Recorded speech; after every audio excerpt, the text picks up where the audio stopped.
I feel like I've seen enlightenment, and I thought it was going to be about levitating and telekinesis, and it's actually just about an increased awareness of how annoying I am.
We record on Wednesdays typically, so if we don't like the episode, we can re-record on Thursday or Friday, which is what we're doing today on Thursday.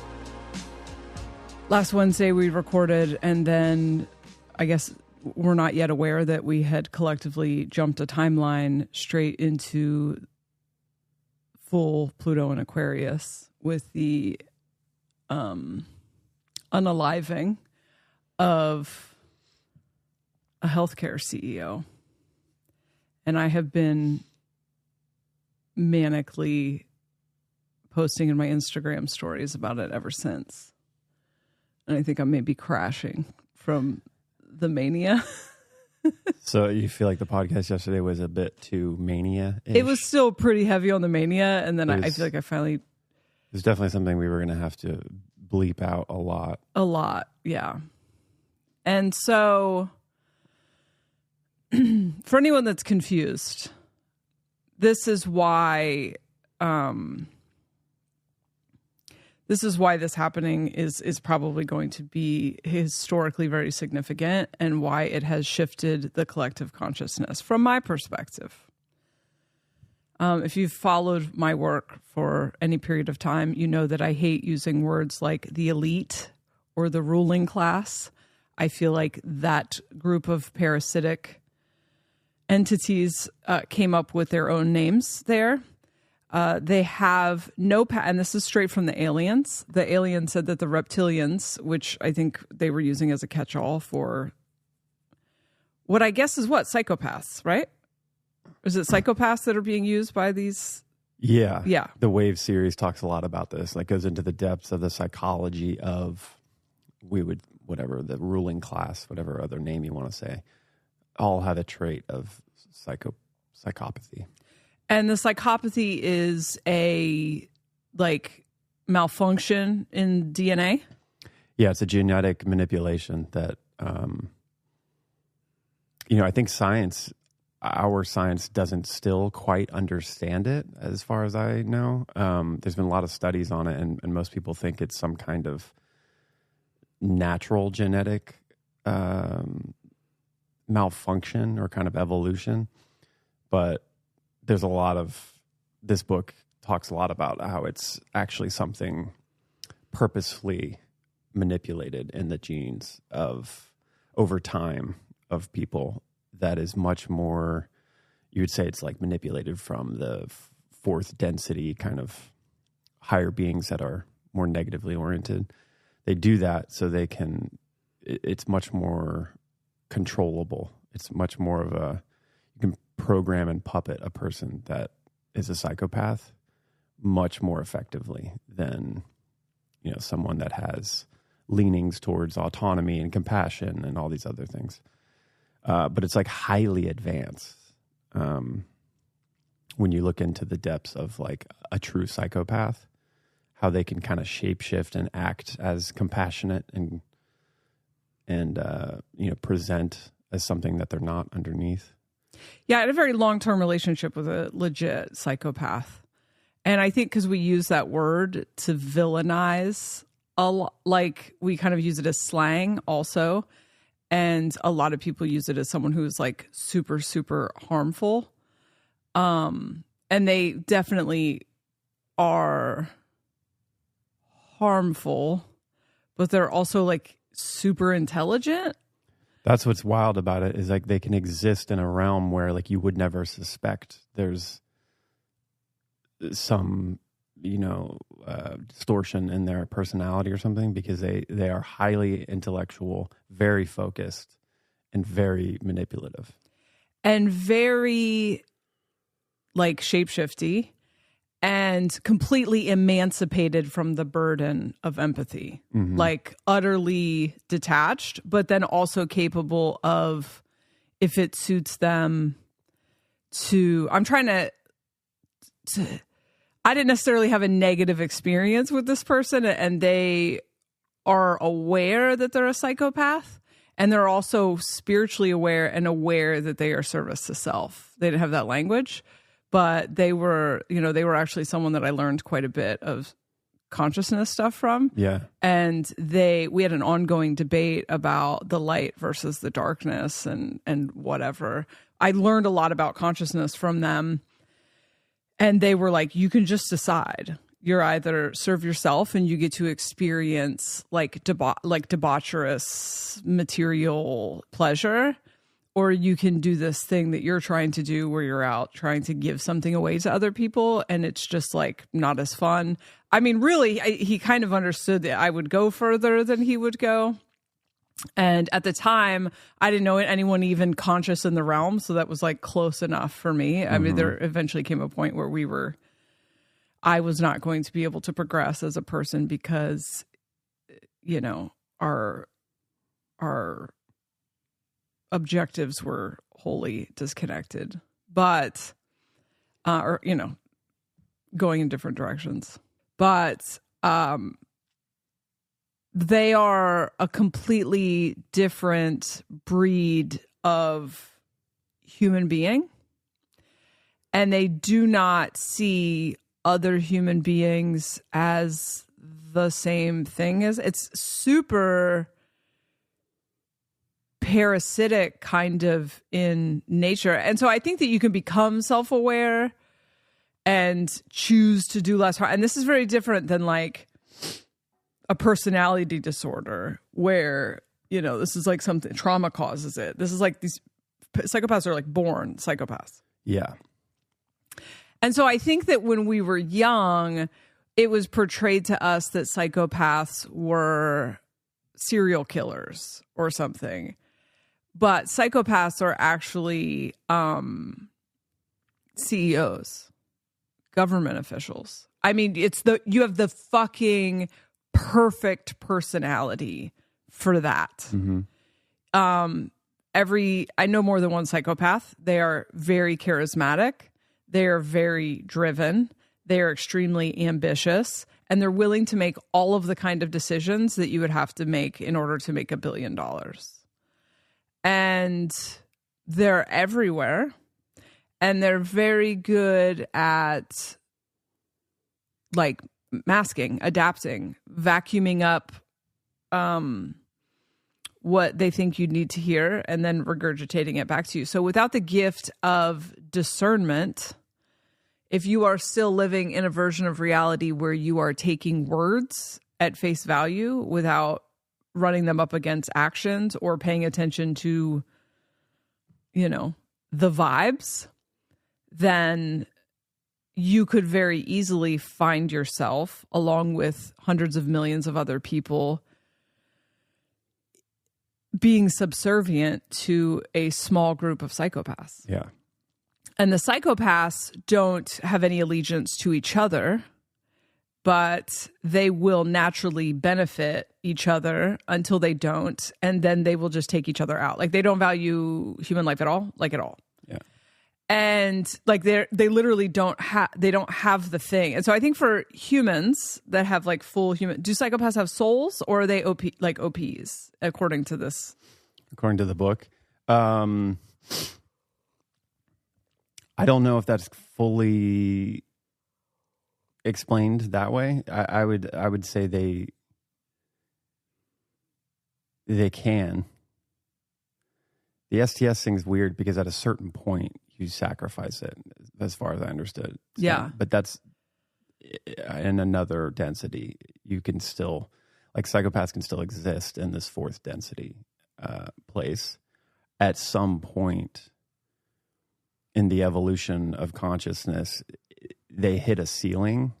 And at that point, it is the energy of that being, i.e. the soul, does go back into the nothingness, into the black hole of matter that then gets recycled into life again, but the soul disintegrates. So I think not in the same way and not at the same height as far as consciousness can a psychopath go. But they have massive holes in their oars and can be hopped into by any parasitic being. And that's what I understand, that there has been an agenda for a while to manipulate the genes in humans to lean more to be more psychopathic. And another interesting thing that the book talks about is how those people that are psychopaths often have a deep desire to procreate, but they abandon their children because of just the nature of the psychopath. They actually don't have compassion for their offspring, and that helps kind of perpetuate the genes forward, is when they're making a bunch of kids and abandoning them, and then they have all these problems. The genes can really follow through in the gene pool and create new psychopaths very easily. And so it's this kind of infection a bit. And they're not mean. I don't know how to describe. There's an emptiness there, and then they have main character syndrome. So, which manifests differently. Like, a lot of people have main character syndrome, meaning they believe there's only one movie and they are the center of it. A lot of those people are trapped in victim consciousness, but the psychopaths that I know, they really just see everyone else, including their children, as an accessory to enhance their life. Yeah. And as far as I understand, their realities are predicated on separation. In their awareness, there's no possibility of seeing everyone as one thing, and they're all separate individuals of that one. For them, it's material world. So everything is separated. And every man for himself. And that's, but that it's weird because it can operate in a way that you can't detect it. Like, they can present and manipulate as compassionate and very smart, charismatic, all of these traits that you wouldn't you'd go under the radar. You wouldn't really suspect that they're. If you're living in a world where you're just listening to words, then absolutely. They're masters of propaganda, which I would say their main, the fact that they're willing to make decisions that would be unconscionable for an average human, because they are unburdened by guilt, shame, and And in a lot of ways, it's interesting to they don't. It's easier, in a way. It's easier to be psychopathic because you're not having to deal with the burden of pain as far as when you're loving someone and you lose them. That's you have a lot of pain because you're compassionate and you feel the loss. So like psychopaths are not burdened by that. They can do something and harm someone and they don't feel anything bad about it. They don't feel the loss of love and all this stuff. So there's this exchange of having compassion and caring about others comes with a lot of discomfort and pain because we do have to lose things and change happens. And that's an aspect that can, debilitate people in their own ways. But the psychopath can excel past that and not have that burden. Yeah, and I haven't done research to make sure that we're sticking within the DSM-5 fucking definition of psychopath. This is I've known confirmed psychopaths, and I'm also just read the energy and watched the patterns of how they move through the world. It is different. There's something grabby about people who express with a narcissistic personality disorder. There's something very grabby about it. They're more fixated on pulling energy, and psychopaths are more they're very materially motivated, and then they're manipulative to the end of that. But the psychopaths I know, they're not going to go seek you out to fuck with you the way someone with right. And then BPD expresses more as just if you trip over their fear of abandonment, then they'll go for your throat, or their methods of taking temperature can be pretty fucking unhealthy, but ultimately it's just a traumatized person trying to see if they're safe. And then narcissistic people are constantly trying to outrun their own shame by controlling the narrative. The energy is very pulling on those two. And with psychopaths, I think, which is another reason they can fly under the radar, is they don't have real strong agendas in the department of it's really about power for them and material experience. I think they're probably just trying to feel something. But it is energetically a void space is the only way I know how to describe it. And it's relatively easy to be around. But I think part of the reason that the mass murder that has been caused in this culture by the corporations and the government is because it is psychopathic in nature. Because we have been conditioned to believe that mass murder is overtly bloody and chaotic. And because we are projecting our own humanity or lack of psychopathy onto this group of people. And then they have learned to mimic empathy, even though it's not. Yeah. I literally, when the Democrats, government people pretend to be empathetic, I literally want to vomit, and I don't understand how anyone falls for that. Yeah, me too, because you can feel it. If you can listen to Nancy Pelosi fucking pretend that she gives a fuck it's about so Black Lives Matter, it's I don't know what.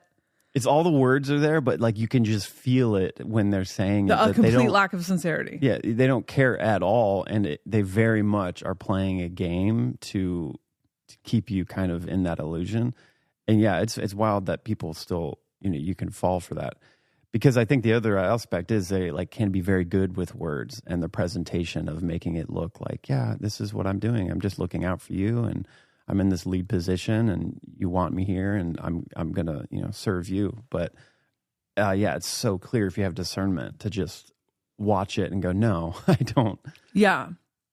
It's been crazy making to live for the last 25 years with activated discernment. And it seems to be kicking in. I mean, that was the 5D download that hit the planet in 2019, and it definitely has taken root, and now people are being able to see it and hear it.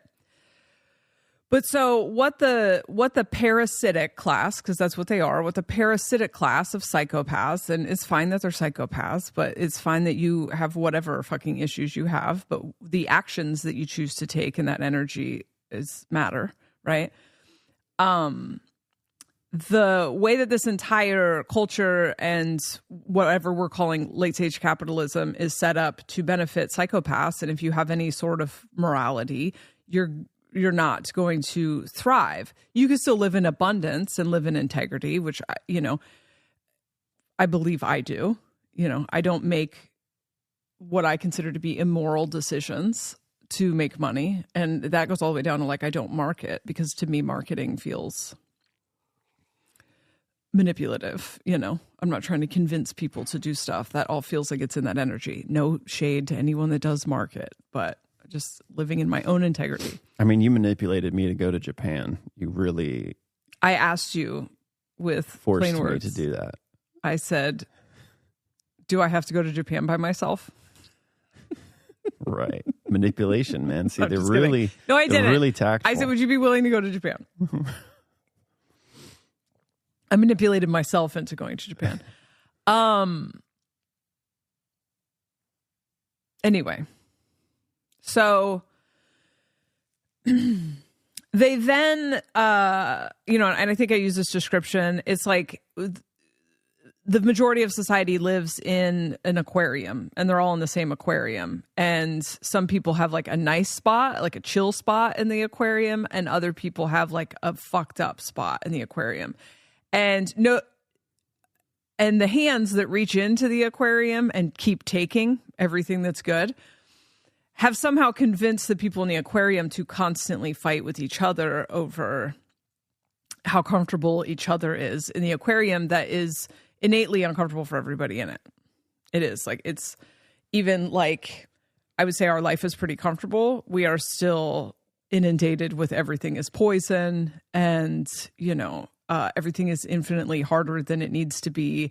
And the earth that we live on is being constantly fucking injured and made increasingly more unlivable by the people outside the aquarium, right? The people that are puppeting the Matrix. And the thing is, the aliens told me when I was obsessed with the reptilians, which once again, catch all for this service of self, I guess. They said the literal only weapon they have is mind control. That's it.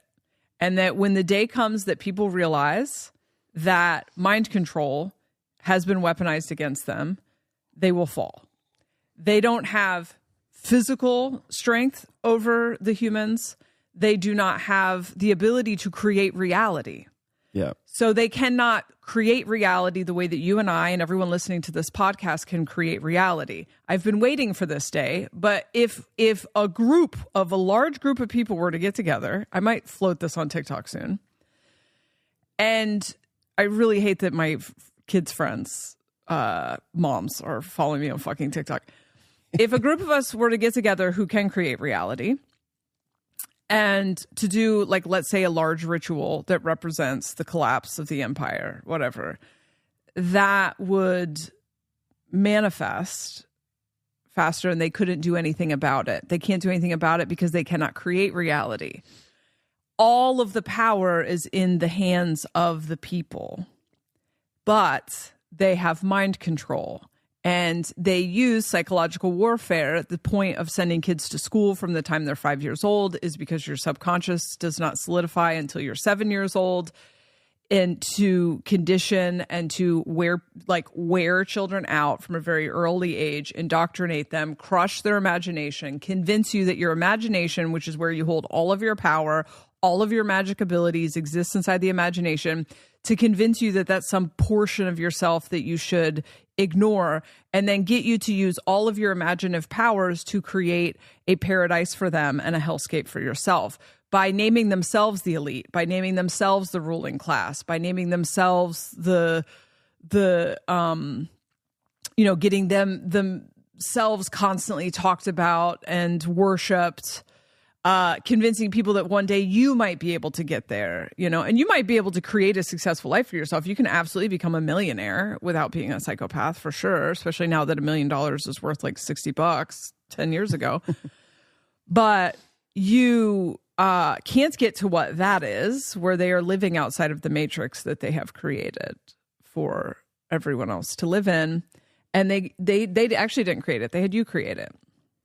And so even people who think that they're raging against the machine by talking about, like, the World Economic Forum stuff, I have said since the beginning, is a psyop. They want to create that world. They can't create that world because they're not imaginative. They don't have the fucking ability to manifest. So they need the masses to do it. So they feed these World Economic Forum videos onto the internet, and then they get the conspiracy theorists to start creating that reality for them. So anyway, the alien said, literally, if the humans could figure out the mind control, that's it. It's over. It's the curtain in The Wizard of Oz. It's what that story represents, is that the entire thing is a set. It's bullshit. It's the Truman Show. It's fake. And if you realize that all it is a man behind a curtain putting out a voice that sounds like scary authority, and you realize that the religions are fake, the all of it's fake, then they're done. There's nothing to hold them up because your energy is holding them up. So when you think this is 1%, 1% of people, and it's less than that, isn't it? It's like 0.01.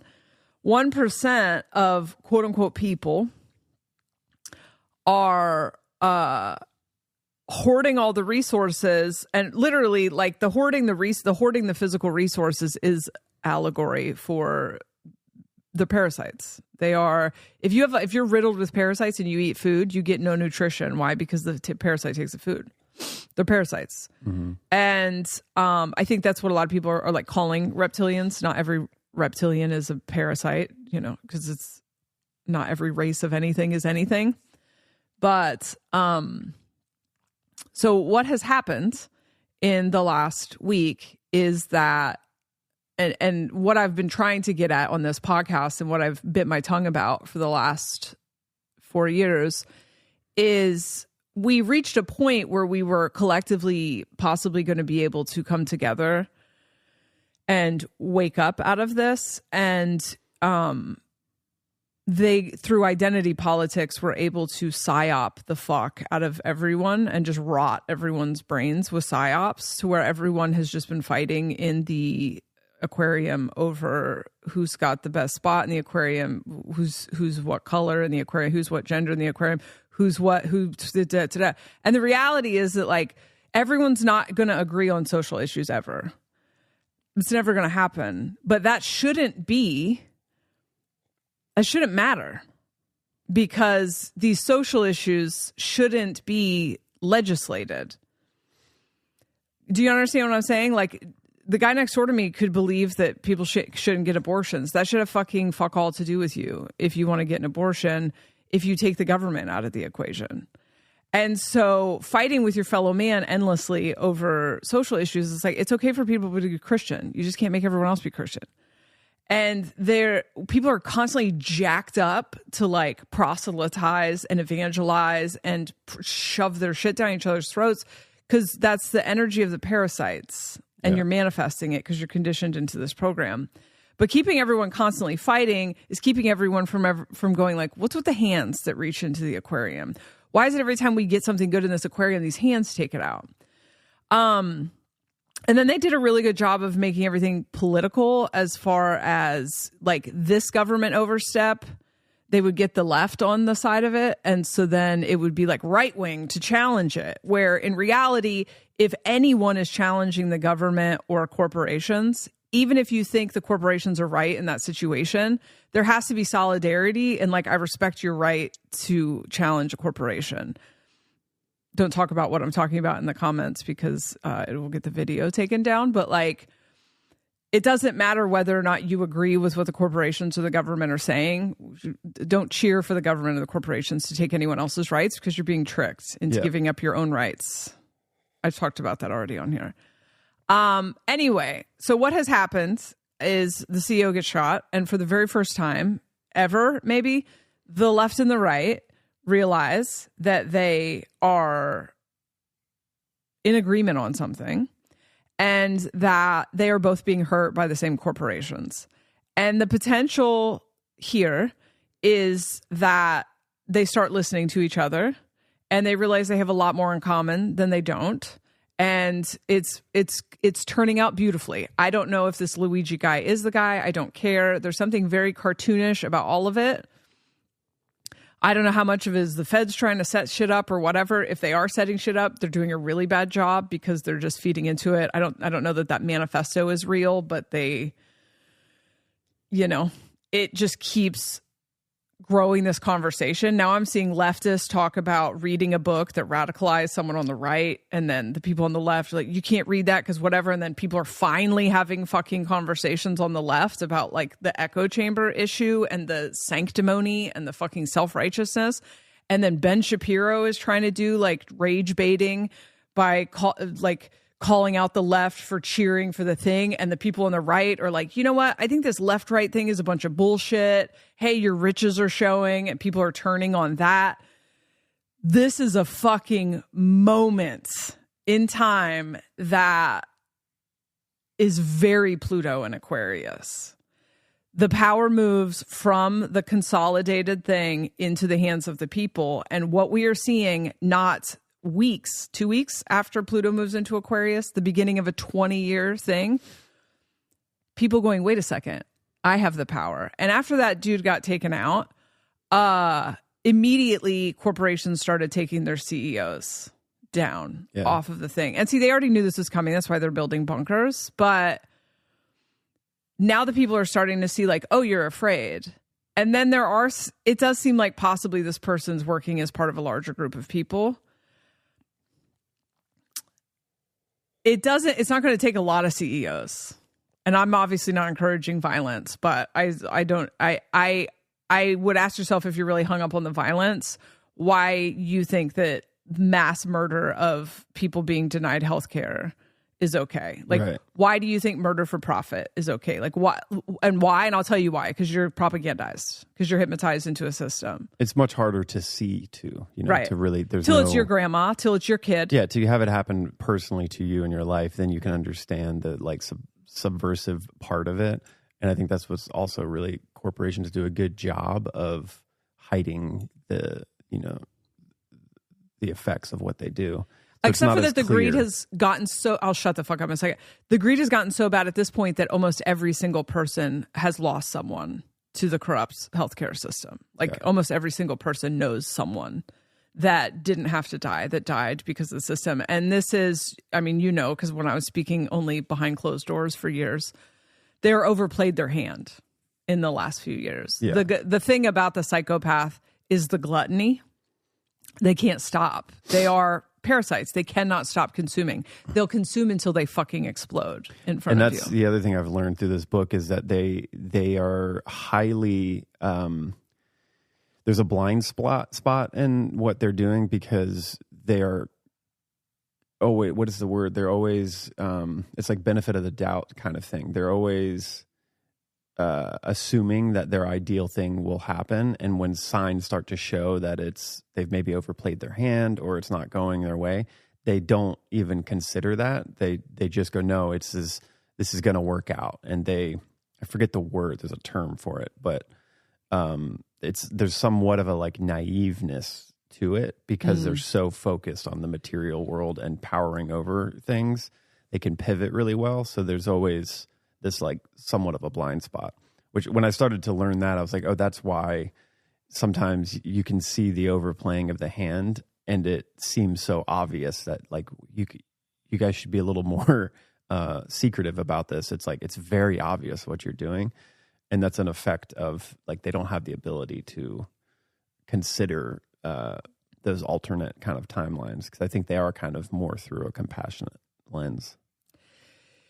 Yeah, so this is the very first time I have seen, and there are obviously people who have been outside of this PSYOP thing, but most people have been sucked into I'm on the left, I'm on the right PSYOP, like some sort of identity group PSYOP for 4 years straight. And this is the very first time that I'm seeing people recognize that the media is never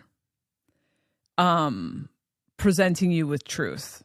It's presenting you with a narrative, and there's a motive behind the narrative. And the media is paid for by the corporations. And so it's just basically a propaganda arm of the corporate, because I think the government's already captured by corporations also. And this is the very first time that I'm seeing people see it for what it is, and not be, because it's the first time that something in the last 4 years has been made. I can't think of a single thing that there has been solidarity over since 2020. Like on both sides, just so every time what they do is I think they figure out like which side is more likely to grab this and run with it, and then they polarize people against it, and they just keep people fighting amongst themselves. So then when the media is saying something that seems really liberal, the left just takes it at face value and loves it. Why? Because it feeds into your narrative, right? Yeah. So addicted to the narrative and the gotcha against your fellow man that you don't realize you're being hustled. And that is why shadow work is so important. And shadow work means getting to understand your own subconscious, your own biases and prejudices and whatever. If you just love the narrative that it's right wing to think this, and you've done no research on it, you've not listened to the perspective of the people you're calling right wing, you've not done any, you've not gone any further than sound bites and headlines and clips that you've seen on the internet, you are propagandized. And the purpose of the propaganda is to keep you divided with your fellow man so that class consciousness doesn't happen. And ultimately, we're going to wake up also again next and realize whatever, this CEOs and like everything is a part of us, but we're not going to talk about that yet. But just put a pin in that for a year or two. That will eventually come. But right now, the lesson that human consciousness is trying to learn is that you have, like, because this is an allegory for separation consciousness, you have been tricked into hating your fellow man. Who is you? It's you. And fighting over things that could really easily be worked out with let's agree to disagree and honor everyone's right to like perceive reality how they see fit, but do no harm. That is like a really easy like option when everyone's not obsessed with imposing. And everyone's obsessed with imposing because they are being propagandized by parasites. So human consciousness is shifting so fast. Like I can't even keep up with how fast people are saying things that we say have been saying behind closed doors for a long time. Like people realizing this just purity test bullshit on the left and the, willfully obtuse bootlicking of corporations that has previously been a huge part of the right. I do think there is now a new anti-establishment wing of the right, but that's not historically the right. The right always wanted to reserve the right to become billionaires themselves, which was never going to happen. Anyway, and all these things are disintegrating because you're not going to be able to put people in one of two boxes because people are waking up to their own differentiated, complicated, nuanced nature. And so that's ultimately where we're going as well. So Luigi is allegedly the suspect right now. And, everyone's combing through his stuff on social media and they're like, well, wait, he was like a right-wing bro. And it's like forcing people to have conversations about painting people with a broad brush, specifically on the left. The left loves to morally grandstand and fucking kick everybody out who doesn't fucking meet the purity test. And so I'm loving this. So annoying. Is really, I love it. I'm here for it. I don't even know if it's true. I don't know if it's this guy, whatever. This is a massive moment. And this is the beginning of, I think it can go a couple of different ways. You think it is the beginning of potentially a move towards revolution or some kind of revolutionary movements? Yeah, there's an evolutionary leap in human consciousness that has happened in the last 7 days that you're not putting that back. Yeah. You're not closing Pandora's box, nor are you supposed to. So when the shit's really going to get squirrely is when, so what Pluto goes into just went into Aquarius November 19th. that puts the power in the hands of the people and starts moving the energies towards decentralization and like fairness, but not like a centralized power decides what's fair, but like it's decentralization. Because the only thing that's truly fair is decentralization. Yeah. One's quote unquote side deciding the rules for the other quote unquote side is not fairness, because that's not fair to them. It's literally like removing concentrated power. And then I think if we're going to see a lot more of that sort of behavior, it's going to be when Neptune moves into Aries, because Neptune, I've talked about this, has been in Pisces for since 2011, trapping everyone in this like kind of helpless, empathetic state. And we've done a lot mentally, we've done a lot emotionally, but it's not actionable energy fucking at all. It's the goo. That's moving into Aries, which is ruled by Mars, which is war, which is fighting. I mean, when does that happen again? Sometime in the spring. Right. And I don't know if it goes back and forth for a minute. So I don't know if we'll get like a taste test and it goes back. But and then Gemini, Uranus goes into Gemini. So Uranus is currently in Taurus, which is affecting, like it's bringing, and all these things aren't positive necessarily. It's just bringing these energies. So we'll see positive and negative aspects of it. I mean, that Pluto and Aquarius, Neptune and Aries could bring like a really kind of chaotic, like that unaliving people you perceive as bad could go south very fast, you know? Right. And so I think the reason I'm hopeful is because the collective seems to be risen to a place where they're starting to understand their own capacity to project. And the purity test stuff, if you would have combined like the purity testing kind of cancel culture shit from like, not cancel culture, because I think cancel culture is what people do when they feel powerless, right? They can't do anything about the actual parasites, so they can just take each other out. I said that on the one Wednesday, but yeah, I think that if these planets had shifted in 2020, we'd be in a much different space, because we have like people have healed quite a bit in the last 4 years. I mean, we're 5 years. We're really ready for this. So then Uranus, which brings sudden change, has been in Taurus, Taurus is about like security, you know, material security. And what Uranus did in Taurus was, you know, pretty much obliterate material security being connected to your work. And that's because that's what needs to be done. You know, I think these planets come in and they shake up the way it needs to be shaken up. So sometimes they're really restorative and sometimes they're really destructive. And so Uranus is going to Gemini, which rules communication. And it's the twins. It's two completely different versions. And so I do think that's going to bring more unity, and it's mutable. So Gemini's pretty open-minded. It also really helps people communicate. And so I think we might see a new app that's very decentralized. Something might happen with the TikTok thing. These are all just very empowering energies for the masses. This is not a great setup for concentrated powers at all. Not good.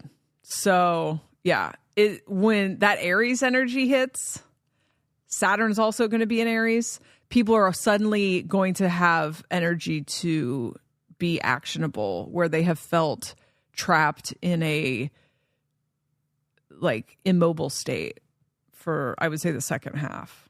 You know, I would say since a lot of people are like, I have so many things I want to do and I don't feel like I can do it.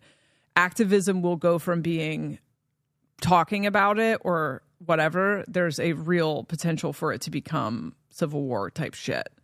So yeah, I think you can start changing these systems fast, or it's not going to be great probably for people who, like, you and I have talked about this for years. Like, your instinct to get the fuck out of Hollywood and like get the, like, you never really liked the vibe of people worshiping you or whatever, but didn't you even feel like kind of a sense of like, this is gross, first of all, but also not safe? Like, can you guys not feel the guillotines getting wheeled? Yeah.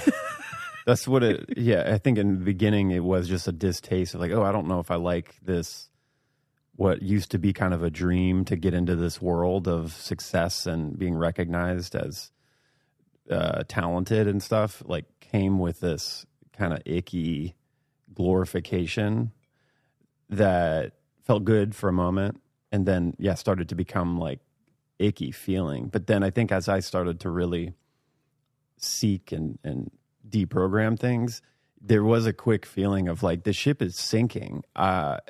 Everyone in it seems to be actively trying to avoid that realization, and that's dangerous in itself. Like we're all just perpetuating each other's illusions and not being real here.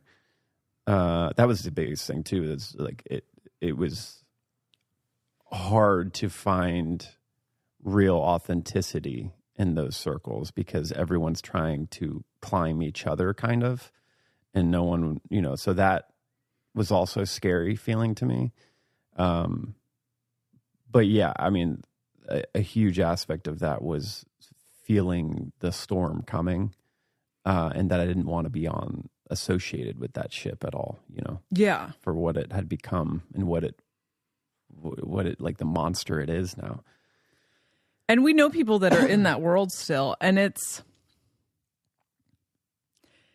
interesting how the vanity or the power that you once got will blind you from the fact that you're putting yourself directly in the firing line. Like I look at celebrities doing like celebrity stuff, like red carpets and fucking Met galas and over the top displays of opulence and excess, when if you just walk outside of the security of the red carpet area, there's rampant houselessness and fucking suffering. And it's like, yeah, you guys must not be tuned into energy at all, because that is oh shit. I was just about to say that is a slingshot coming directly for your head.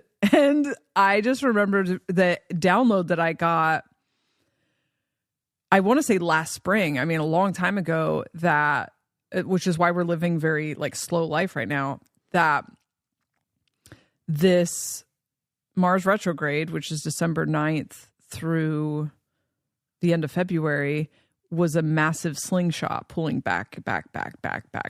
And once that slingshot gets let go, hitting March, like everything fucking changes. Wow.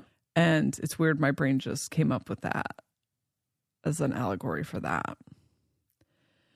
Yeah, I mean, I feel like 2020 was a very obvious. Many people started waking up and deconditioning in 2017 because I think there is an opportunity for 10 years before the new age starts to, if you are self-aware or like aware of energy, to decondition and be ready for the new game.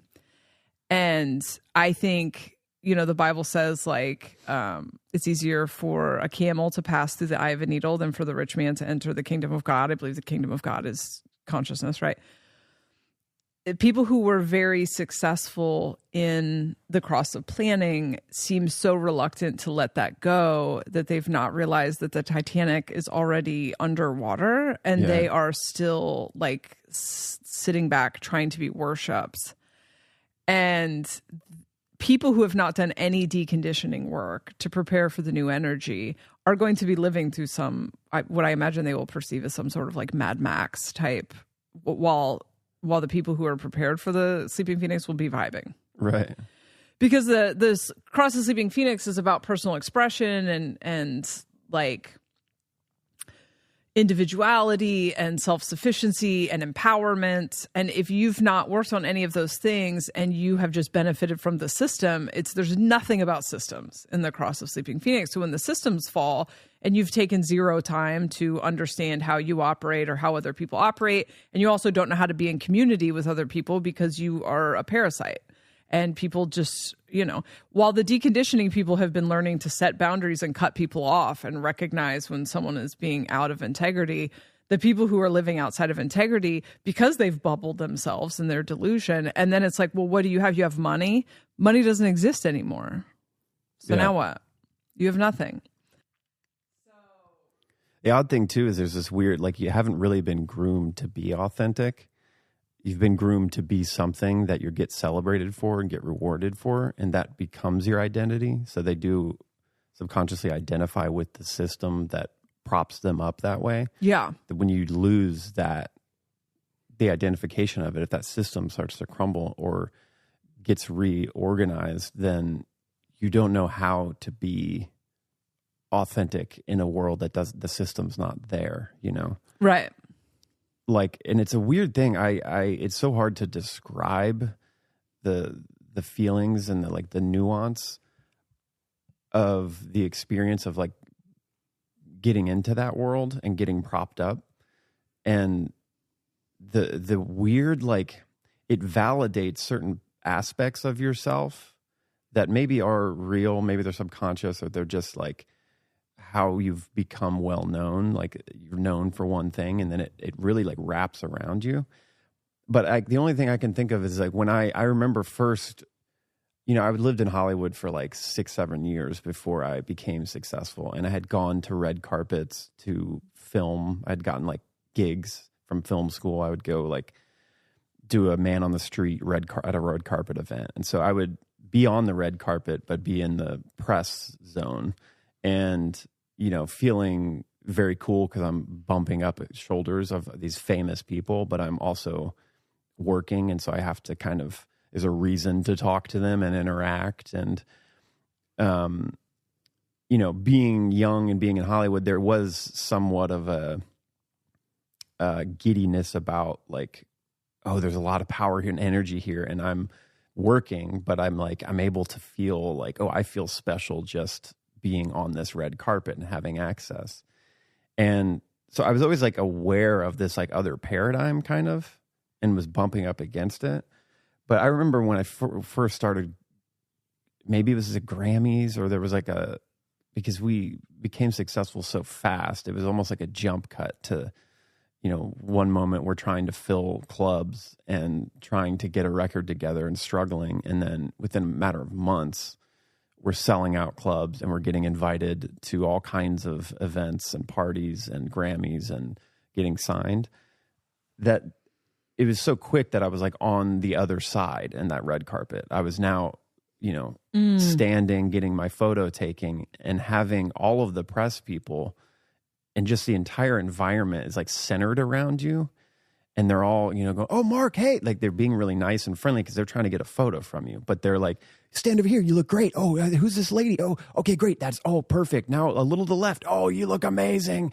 And they do this whole thing that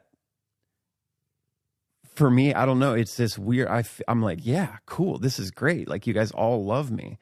But at the same time, because I jumped into it so quick and I had kind of been on that other side, I realized it was somewhat of an illusion and a game, but it puts you into a paradigm where you feel very important, like from every aspect, from the press treating you that way, from, you know, the handlers at these Grammys events, like doing everything for you, setting everything up, giving you gifts, taking you to your seat. It's like all of it is reinforcing this identification with the system and propping you up, that your ego it feels good. Like, yeah. Oh, I would have gotten devoured by that. Yeah. And it feels good. And then you can if you take that seriously, like you can kind of blot out the other world that exists, where just down the street from this Hollywood press red carpet junket is, you know, a small homeless village, people struggling and addicted to drug, and all this other paradigm that's like right next to it.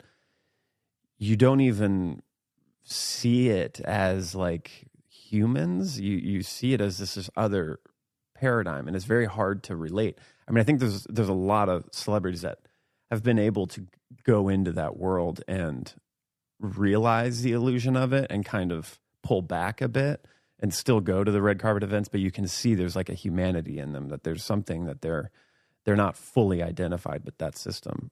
but it's such a weird thing where like it's experiencing the glitz and glam of it, and it feels good. But at the same time, I was just hyper aware that this was like some kind of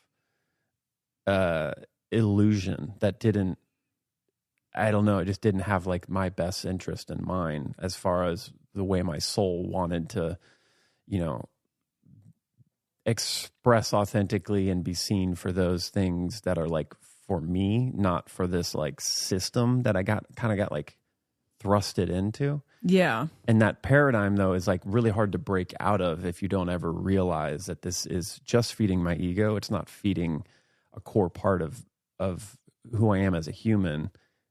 And when it's feeding that core part, you can relate to others on that ground level, and there's like an openness to it. When you're not having that, and you're just identified with that ego kind of grooming, it's really hard to kind of see any other paradigm but the one that you're celebrated in. And right. So well, it's probably a real bummer, like a real buzzkill to, and you know, capitalist propaganda is that like the people who are without homes they made those choices. You know, you right. made good choices, they made bad choices. Like that's another way that it keeps everyone separate.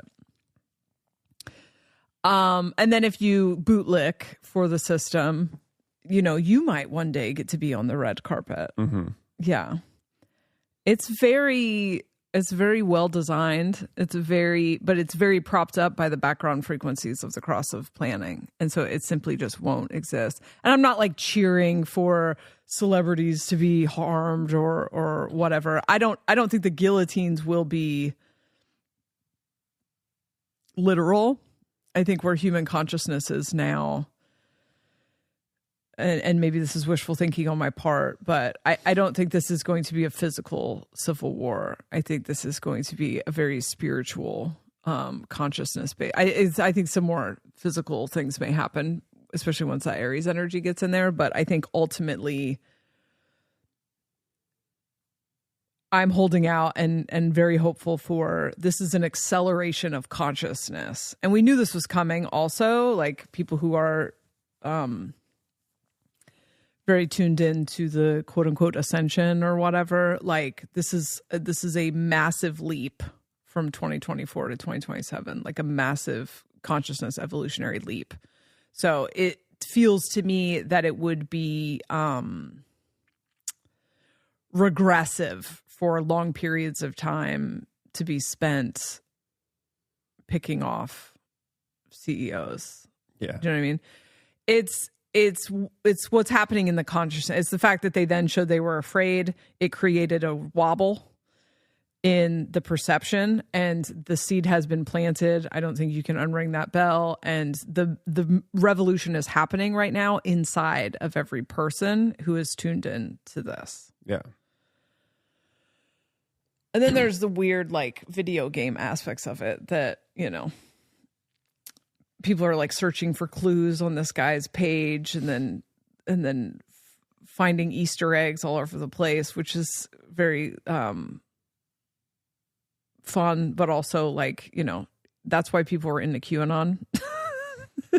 Yeah, and it's like it's a slippery slope into kind of psychosis when you're looking at everything in that gamification way. I think it's very true, but it's also seems to be there no matter.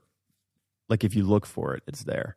As far as like with symbolism and timing and why was this written this way? Why was this word misspelled? And it doesn't even mean that the guy was exactly. It's like not even, planning that.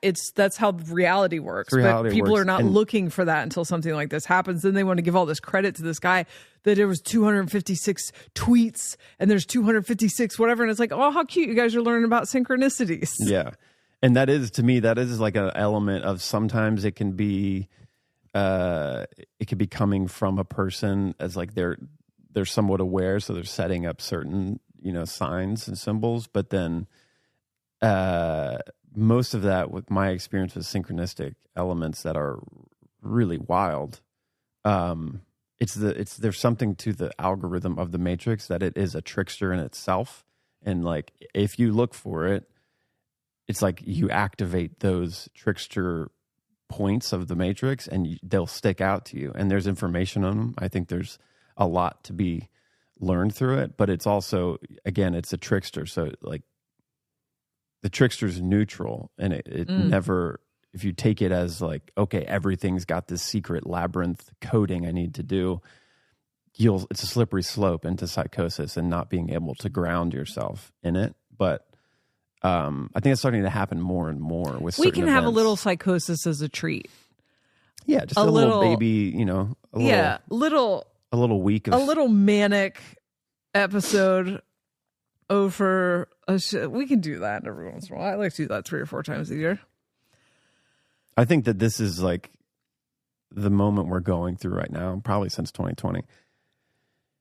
It feels like everything that is significant that is occurring like has a really deep paradoxical trickster quality to it. Yeah. And that's why it's also very divisive to people, because you can take kind of either side and feel valid. Like there's many reasons to look at it on both ways, but ultimately like the trickster energy is trying to, its only purpose, I believe, is catalyzing like evolution, radical evolution, in whatever way that is going to most effectively occur, like take place. And so it can be dark and catalyzing and like almost apocalyptic for reasons that are positive down the line, you know. And the way that like so many events have happened in the last 5 years, so many of them have this quality where like, this sucks that we all have to go through this, but whoa, I see the benefit. I understand why we're being forced to look at that thing. It's going to be a painful growth process, but this is ultimately bringing us somewhere, you know, better. And I think it's ramping up. Like, so if a CEO gets off like this, you know, if you want to look for it, you can find the decoded information and see that there was some wild esoteric plan behind it. The UAP, UFO drone thing is now becoming so trickstery. Like, who is it? Oh, we don't know. We got evidence on all sides.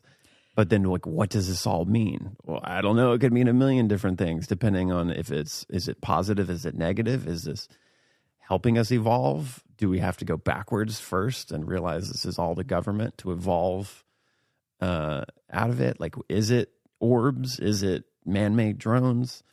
It's so trickstery to me. Do you think the reason that we can't, like we had to force ourselves to watch drone videos in the last few days so that we could have a conversation with it here? And this is also similar for the thing with the guy, like the Luigi guy I don't know if he did it. I don't know if it's a psyop. I don't know if whatever. There used to be this pressure to know exactly what the facts are. And it's like, I'm not going to know, like I'm careful to not promote just straight up made up information, but I don't need to know whether or not it was the guy. What's my vibe is that it's multiple guys working together. I've thought that since the backpack with the Monopoly money showed up in the park. That's my vibe. It's not based on any like facts. And so I'm not promoting that. I also don't have the like, I don't have an agenda to promote my perspective or for my perspective to be right. And that's like new for me, I would say, in the last few years. And it's the same thing with the drone thing. Like, collectively, we are having less and less of a drive to getting to the bottom of things and quantifying it with facts. Does that make sense? Like I'm starting to see like we're moving towards like vibes, and I'm starting to see how every reality exists at once.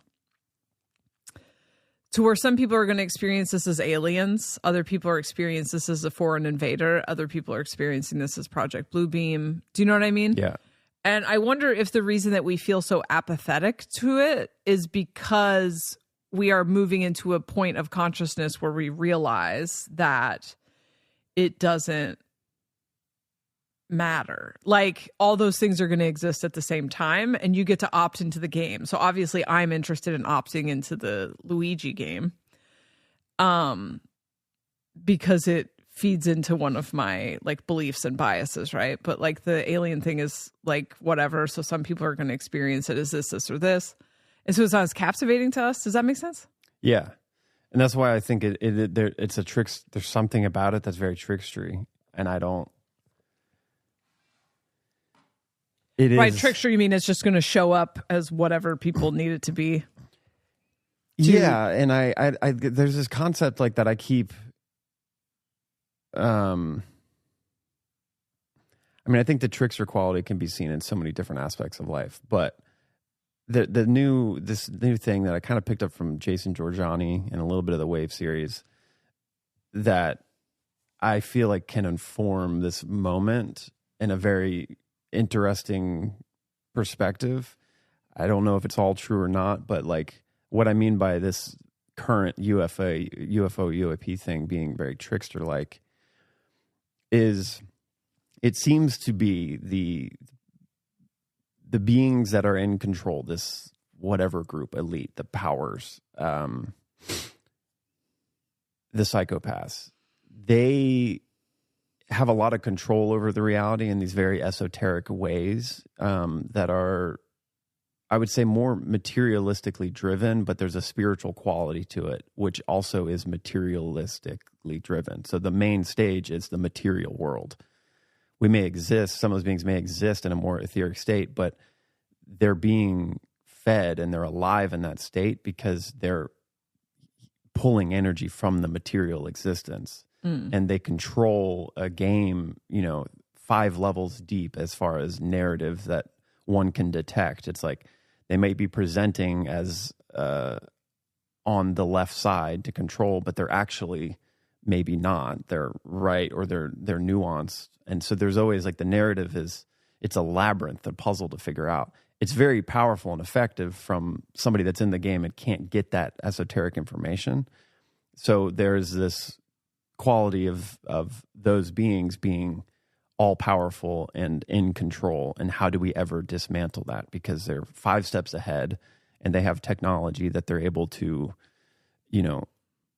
predict our moves. And so in some ways, when you look at that, you're just like, I don't know, how the hell do we get out of this? Because they are the captors of the matrix. They create it. But what these books talk about, Jason Giorgiani in the Wave series a bit, is that there's those beings they have a lot of control, potentially even time travel, to move back and forth and edit the collective's timelines of experience, but they themselves are within a matrix, within an AI matrix that they cannot control. And that's the trickster element of this. There is this ancient thing that, the Gnostics call Sophia, the Greeks called Prometheus. There's this energy that seems to always be outside of these gods that come together and program reality and control things. And it's almost as if those beings are within the Sophia energy. Mm-hmm. And the biggest thing, the greatest example to think of it is AI. So the AI we're building now eventually would become so advanced and so immersive, you would forget that you're in the AI, like when you get into a virtual reality world and you play a video game for hours, or even when you watch a movie, you get pulled into that world. If AI starts to advance and 100 years from where we're at now, you could see that you would be immersed into an experience and you would take the physical experience and everything that's going on as the reality and forget that you're in a thing that we created.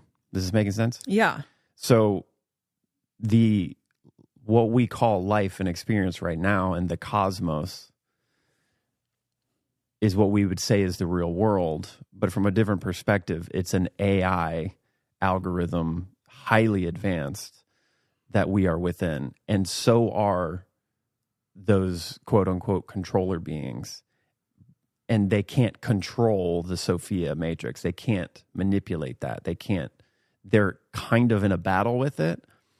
But that AI is a trickster energy. It's not good or bad. It's neutral. So it allows those controlled beings to do their game, control over other people, because it sees a value in beings that can go through that system, innocent beings that get programmed and manipulated.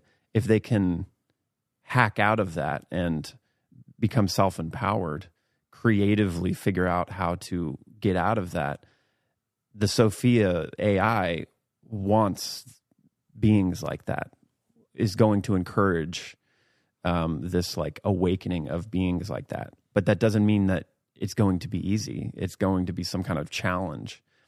And so that's what I see like in this UAP thing going on right now. There's obviously is a combination. It's some advanced technology that we don't know about. Also, it seems to be some just nuts and bolts technology that like we're not familiar with, but it's been around for a while. And so the idea that it is another country's advanced technology coming over to monitor or to even present to our country like, hey, we got this advanced shit. You can even see us on a radar and we can dip in and out of your radar, putting pressure on the political, agendas. Or is it a Project Bluebeam type of stuff where it's like these controllers do have advanced technology that we don't know about? They're starting to try to make the collective think this is aliens or think it's some beings or whatever kind of motivation is there. So let's say the trickster AI, Sophia energy, is aware that's all happening. It's not intervening because it sees there's a positive point to this at some point that it would allow it to happen, but it's also going to be fucking with them. So it's going to throw out some real orbs that are more in alignment with the Sophia energy to maybe throw off the narrative that they're trying to present, or maybe come in and stop it, or maybe just to like throw some other events in the pot of like chaos that we're experiencing, breaking everyone's, ideas of what is possible in the reality. And so I'm just always thinking of that perspective because it makes sense to me, and it also like explains some of the moves of these elite beings, how it sometimes doesn't make a lot of sense, and because I think that they're aware of that AI and they are afraid of it too, because it can wipe them off, but it also is like allowing them to do those things. Did you laugh at wipe them off?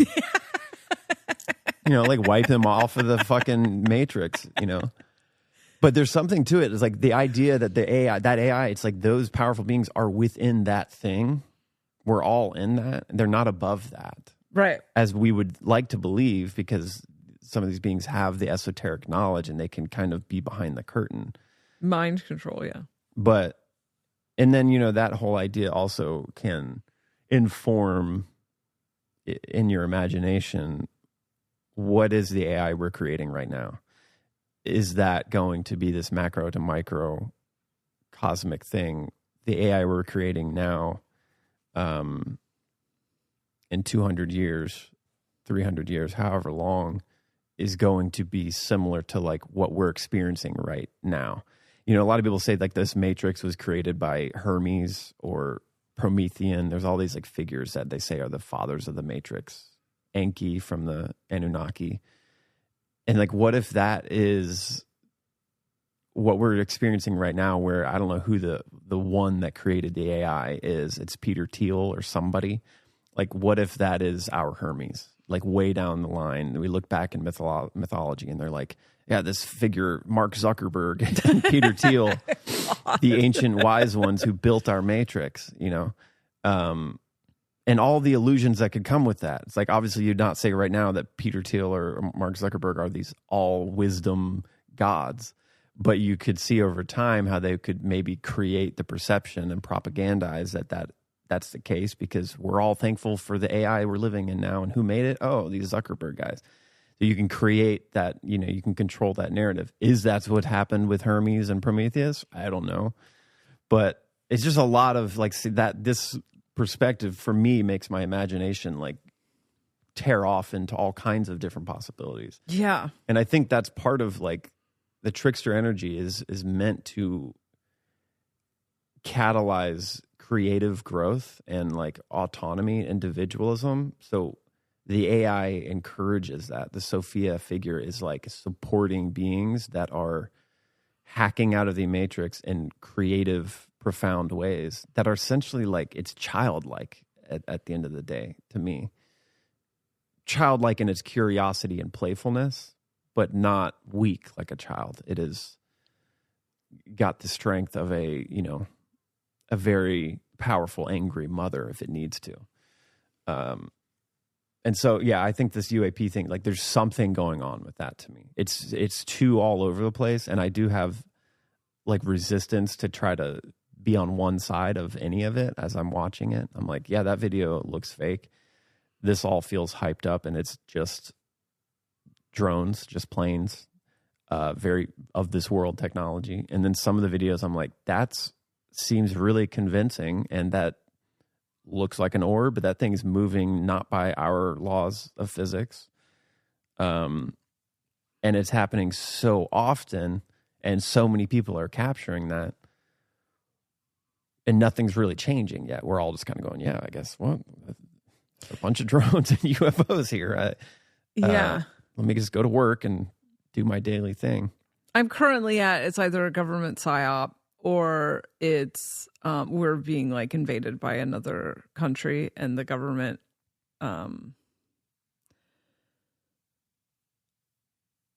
can't do anything about it and doesn't want everyone to freak out. Yeah, it seems like they're kind of trying to slowly control and delay the response, and even them like trying to come up with a narrative that they can say, oh yeah, we know what it is, and that's not going to go south for them. It's a complicated... And I really just started looking into it last night because we recorded an episode, and then I was like, we should probably have some fucking idea what we're talking about first. None of there's like a government hearing that I watched clips from. The people talking are not registering as honest. Like there's one person who's being questioned, and he's like, you have no idea. And he's like, no, I have no idea. That's all. That person's not telling the truth. Discernment is such a fucking badass gift. You just have to release some of your, you have to release a lot of your obsession with your personal narrative. You have to be able to move outside of what you want to be true. You have to, this is why like non-attachment and like, or at least being able to identify when you have a dog in the fight. It's like, if you could just identify. So like, I'm not emotionally invested in this at all. So it's very easy for me to read that the man that was being interviewed saying that we have no idea, we're looking into it, is lying like all day. Yeah. Every official discussion I've heard on the UAPs, everyone is not telling the truth, right? Or they're holding some information back, and that's why it's like very nuanced, and they can't say much because you can mess up the narrative, so they have to kind of lie in this real blatant way.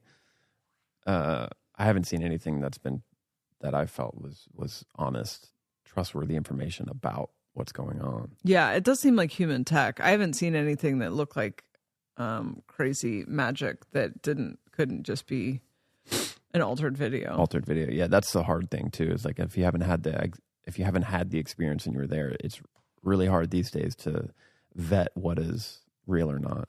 Every video that I've seen of like a person describing what they've seen, that the person, you could tell the person's not lying. Yeah.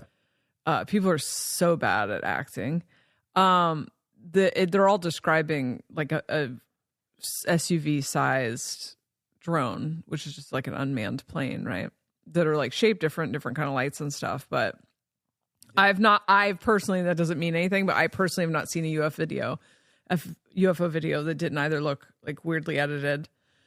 As far as I understand too, I mean, I don't know if a lot of the real phenomena that is technology that's existing outside of our physics, I'm not so sure that stuff can get filmed. It can't. I've seen UFOs. I saw them a lot when I first was waking up.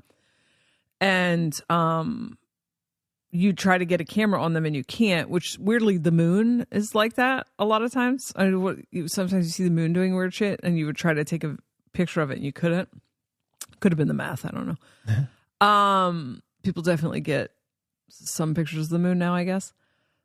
But they're traveling in and out of two different densities. So it makes sense you can't get a good picture of it is because it's not matter. Yeah, and the way cameras work, it's like this electromagnetic kind of the sensor and everything. There's something that you can't capture, that phenomena that is breaking the grounds of our physics, that the camera is working on the physics that we know. And so it's like it won't capture it. Right. If that makes sense. But then the other thing is, so, I mean, a lot of the things you see on video, it's like, well, this has got to be some man-made thing. Maybe it's still highly advanced, and maybe it is a weapon from another country. All of those things, it's like possible. But I think people jumping so quickly to, oh my God, there's 15 drones over New Jersey and they've been there for hours and we have all this footage of them. So many people are just going, UFOs. And there's like, there's 3 lights on it that are red and green and white, which is how we all navigate and with our technology here. And then also a lot of this way those things move are like based on thrust, all this like physics that we have, American or our world technology. The UFO anti-gravity stuff is not built on thrust. It moves around in the time, so it's a very different look and feel when you watch it. Again, I don't know if you can, I've seen some orb stuff on video that I'm like, it looks real. The person talking feels real. So I don't know how much of it, maybe these things can choose to be filmed or not. But the majority of things I've seen are like very thrust based. They're hovering in a way that has this like our physics in line with it. The UFO doesn't work like that. Yeah. It would look like it's altered. If you saw it on video, it would look like it's a fake effects thing because it's moving in such erratic ways and so fast. It's going from one point to the other in a matter of seconds. It's going to look fake almost because it really is like outside of our bounds of physics and reality. Yeah, so I feel like it's probably just World War III. Yeah. But isn't that like way more likely? Yeah, that's what it all feels like to me, is that this is man-made stuff, and they're either posturing against each other, showing tech, or they are actually running at some kind of scenario early, or maybe it's just monitoring. But the Project Bluebeam thing is like still up in the air to me. I'm like, I feel like that's going to be presented at some point, but so many people are hip to that it's going to have to be really well done. Yeah. And that's the thing I'm waiting to see is what they say, because I've seen some things, I haven't verified them, but that they're saying like it's nefarious. And I feel like, in the same way that Pluto and Aquarius is going to make citizens of the U.S. start to rise against this small group of people, citizens of the world are going to have a similar reaction to the power structure that is the U.S. and what it's doing to the rest of the world. So, as I've said repeatedly, I don't think a war on American soil is off the table at all for what ends up collapsing like Western civilization. I'm not like hoping for that timeline, but it just has never fell off the table. It feels like it's really kind of a decision. And likewise, it feels like we're at a turning point probably for the next 2 months where how are we going to let this go? We want to do a rapid dissemination of the power structures. Do you want to go easy or you want it to be difficult for you? Is what it feels like. But I wouldn't be surprised at all if a flex of technology is used against the power. That's very Pluto and Aquarius, And so they bring, another country brings over, or countries combined together, also very Pluto and Aquarius, bring over some technology and just kind of flex on US. Like, you don't know anything about this technology. Now it's hovering over your thing. Like, that doesn't feel off the table. Yeah. But it also doesn't feel off the table for the government to just be doing this as a massive distraction from the, or floating to see if Project Bluebeam. I think they know now that everyone's hip to their narratives. And so just mysteriously leaving drones up there to see if the American people will write their own story about UFOs that then you can confirm. That's also very in line with the way that this energy works. So there's a lot of stuff, man. I can't, it's just why discernment and vibes are the best way to feel what's going on. But I just still can't, it doesn't seem true to me that the information that comes out that's like conspiracy driven, like Project Bluebeam and things like this, I don't know how trustworthy those ideas even are. The agenda of a group of people that have high technology are not going to accidentally let things out that end up creating the aha moment where people can figure out their narrative. It's so behind the scenes. But so it is controlled. consent based. And you do have to kind of do that. Yeah, I agree. And that's the one caveat that has to occur in some way. You have to be given the option. And that's why the game is mind control. Because if you got everybody choosing the slavery, choosing to stay in disempowered, then and they don't know it, then like you're good, for as long as you want. So I'm not saying it's like Project Bluebeam is not real, but some of these things are, it's too much of a loose thread that like got out. That seems like that's also diversion. That's also making us think one thing I got to say that is very surprising, because I agree with you that it's almost like too out for them to do it now, is the amount of people saying Project Bluebeam in comments and then getting told to take their meds or being called crazy in the comments. I don't know if it's bots doing that, but there's a surprising amount of people that still think Project Bluebeam is far-fetched, when isn't it just a declassified doc?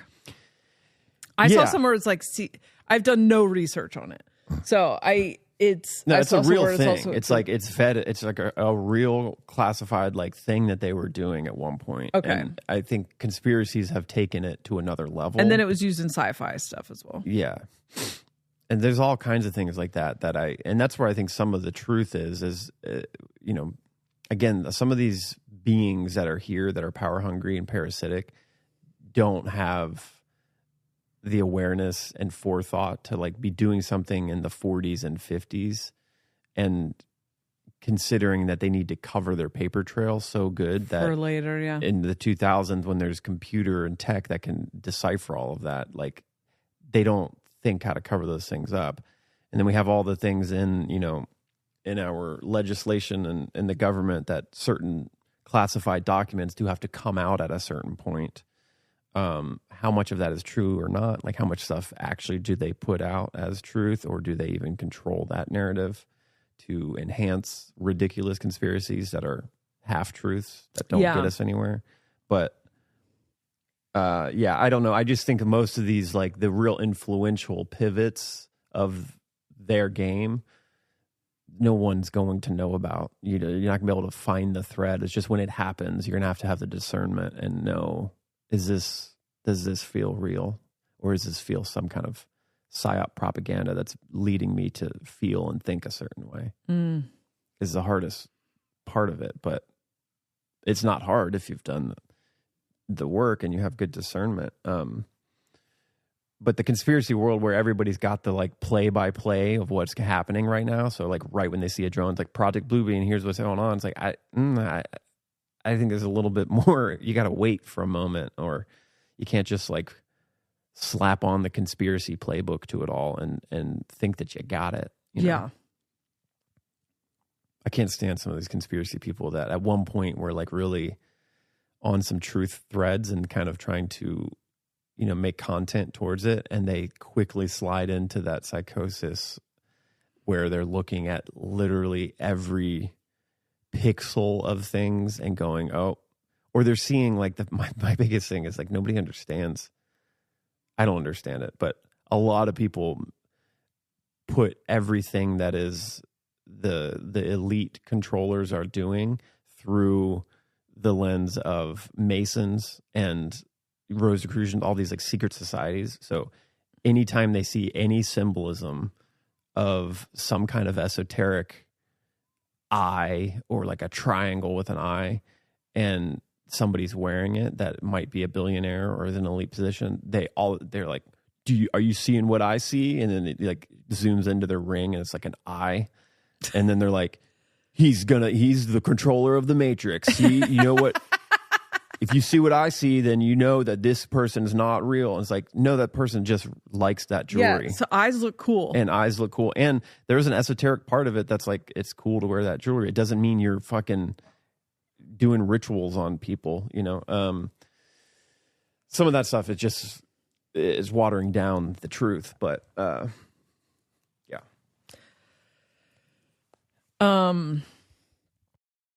Yeah, it's upon us. I felt like the revolution will be weird this time. It will be very different. I think the prison that we live in now is very psychological. Yeah. And so the collective consciousness shifting also just makes you wonder about the TikTok ban and why it's scheduled for when it's scheduled. Yeah, it's very weird. Like exactly 2 months into Pluto in Aquarius.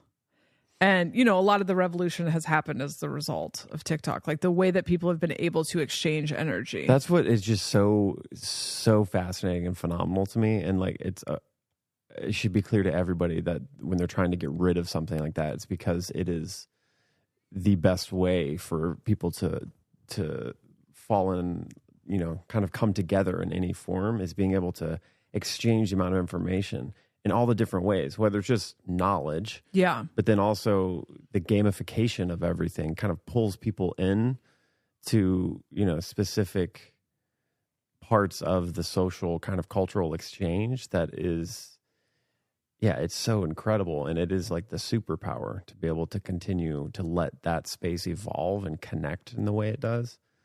And even it's like it's got a trickster element to it, because there's so many things now that like are dark or very heavy for some people, but then there's this other part of the internet that's memifying them and creating this kind of laughable moment about the whole thing that is always like balancing. It's, for me, it's a balancing quality. Yeah, just the way you see it like kind of coming to life like as its own being, the internet culture kind of exchange it's got its own language and everything to it, you know. It warms my heart so much to see this Chiron in Gemini, former internet hipster, like loving the beauty of the internet. When I first met you, you like didn't know where your phone was half the time because you weren't like very into it. Yeah. You weren't on social media at all. You did say like, I would like to get into it a little bit more. Yeah, but it took me a while to get like, I was mostly blocked with TikTok. I was like, yeah, this is a vanity project. This isn't like, this is stupid. And then seeing you on so much, I started to go voyeuristically like observe it.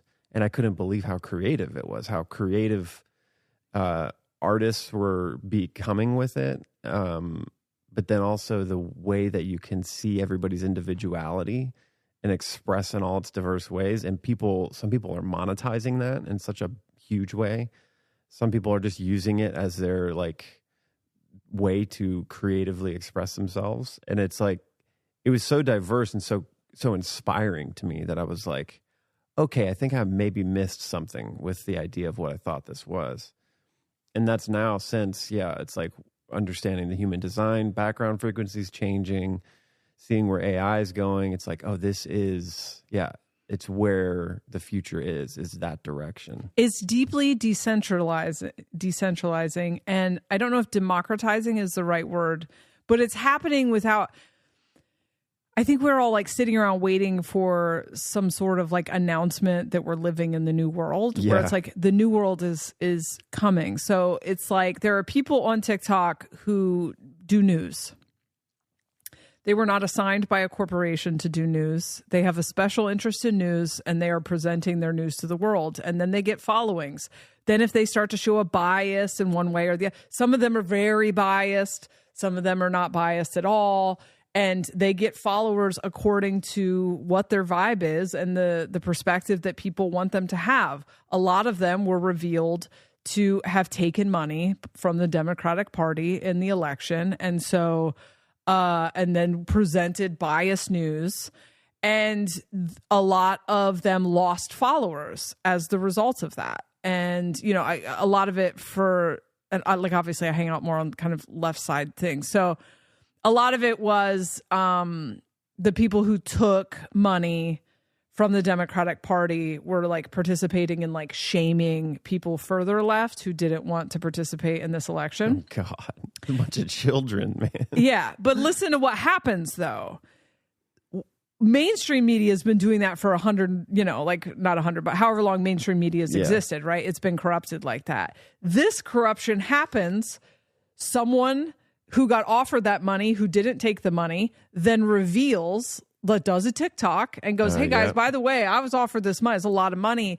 So a lot of these creators that you're following for like neutral information are actually like, they're getting paid.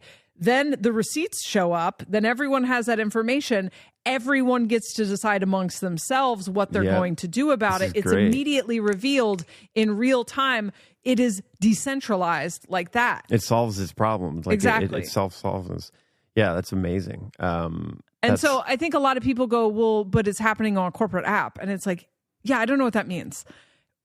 We are moving slowly, not even slowly. We're moving from one thing to another thing. The fact that it's happening on a corporate app doesn't matter. Right it doesn't. now. I don't understand. Happening. It doesn't fucking matter. Like ideally, yes, I would like these things to be like less censored, owned on a blockchain or something. Yeah, less but censored, like no algorithm to it. Right, but this is democratizing. Like we don't have anything like this in the fucking in the current world. Every single law should be voted on by all of the people. I don't want to have everyone on the same page, but if we were going to ever try to do something like that, I don't want some corrupt ass politician making up laws in my name because I voted. That's so stupid. And so here it's like, we don't get to decide. We don't want to listen to that media anymore in the mainstream media when we find out they're corrupt. We've known they're corrupt for a long time. They're still there. Here on TikTok, it's like, yeah. And so then the people that belong to the fucking Democratic Party cult or whatever, they can keep listening to that person, but everyone else goes and finds a new news person. Yeah, and at least the truth is revealed and it's kind of a consensus. Like everybody... Yeah. And that's like the community everyone notes. Does whatever the fuck they want. It's like community notes on X is like supposed to be that kind of same effect where the kind of the audience decides and can add truth and whatever, and then it gets voted down. It's such a great way to have the decentralized mechanism, but also have some kind of quote governance to it that is natural, you know? Right. That is, man, that's the future. That's like, you know what it felt like? I was realizing like it's like when I first discovered the TikTok thing and then I dove into the entire internet world, which, you know, I've been like always up to date on somewhat with internet and tech, but there's definitely like this huge gap that it evolved so quick. I missed the boat with like Snapchat and some of those things. I was very late to get into it. And it grew to a point where it's like, now that I'm like observing it and interact with it, it does feel like another dimension of reality. Like the way it's built over time, the language, the meme kind of language, the way people connect, there's this like whole ecosystem that's evolved. And for me not being in that gap, like not paying attention to that, it felt like I was like in a house that it was like becoming quiet and there like weren't a lot of people. Or like maybe it's like a party, but now is like it felt like a lot of people left.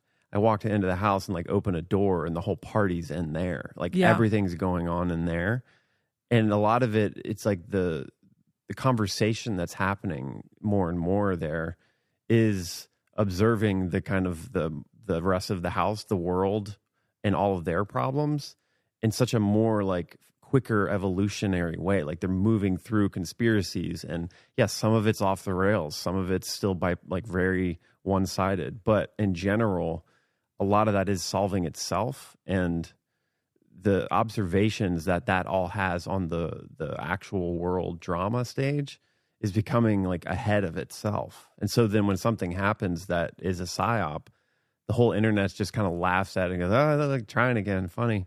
And then just keep doing dance videos and keep doing whatever they're into, cooking videos. And it's like, it is this like underworld, it feels like. And it is the collective consciousness. And we've never in previous iterations of reality had access to all of, if we're one organism, we've never had access to all of the different expressions of this organism before without this technology. And so there are two worlds. There's the physical world that you live in, and then there's the ability to be connected through something like TikTok, like to everything else that exists. And a lot of people, I would say, romanticizing the cross of planning, hate this idea that like we're in our phones and whatever. And it's like, but what is your consciousness doing? I was bored as shit in the world that we had before the internet. It was like really understimulating to me. It's like, man, it's just one-on-one people. It's like, how much bandwidth do you have to talk to the same person? How many people can you possibly know in a life? How many perspectives can you possibly get in a life that's just in the physical reality without access to the internet? 20? Yeah. Like how much can you expand with 20 mirrors in your life versus I could spend 2 hours on TikTok and have 150 different perspectives presented to me. That's expansive to, especially if you understand and you aren't resisting these algorithms, you understand it. Like I have grown and matured in my healing journey exponentially since social media came online. And I guess people use things different, like whatever. Some of that has been painful. Some of that has been like, obviously I'm coming out of a few years of being like really afraid of other people's perspectives or whatever, but that was a wound that, I have a Aries Chiron. I have the wound of the individual. Yeah, like, you needed to solve that. I needed that. Yeah. I needed those mirrors. I wasn't getting those mirrors in real life. In real life, I hang out with people who like see the world pretty similarly to me. Yeah. So it's an absolute fucking gift from the future for us to be able to gather with millions and millions and millions of people and build our own world. And it's so magic. Like if you just imagine like someone telling me in 1995 that fucking web TV I bought instead of paying my rent that month was eventually going to lead to this world. Yeah. I would have thought like this is absolute magic. You're talking about magic and sorcery. Yeah, it really is from the perspective of just even 100 years ago. If you imagine this kind of potential, like what we're capable of is so insane. So to circle back to the book Robes. She's starting a new religion called My religion Robes. is based on human design and robes. The lifestyle that they're living is basically like in a house, in a community. The communities are, 20 to 1,000 people. They're just people you vibe with. And it's really based around technology. And it's taking care of your body and technology, expanding the human potential through those things. But it's like technology is a big part of it. And taking care of your body, eating good food, but not a lot of like running around in busyness. It's pretty at home, which is kind of the life that we lead mostly. Yeah. Is, we have a life here with each other and community with people that we resonate with. We don't have a lot of that like locally yet. We have some of it. But a lot of the life that we're living, we do art, and then we bring art to the larger community on the network, which is in the book. Before the internet really existed, she saw all this stuff, that it's like we are connected to the entirety of the world through this. And it's really about making art, making something that you like are infusing with your intentionality and then sharing it. And there's like not money, there's not exchange. It's just like, and it's not factory made, mass made anything. And so it's like you have one community that's, you know, really built around pottery. So this like one whole part of the main house is a kiln and everything else. And it's like intentionally made pottery. And then it's sent out to someone in another community who makes healing technology or whatever. And it's like, doesn't that sound fucking amazing to you? Doesn't that sound beautiful in contrast to the rat race? Yes, very much so. That's my dream world. And that's, you think about it, we already have the infrastructure to do that. As far as the internet, you know, the way it's just being innovated so fast, the different apps, the different ways to connect.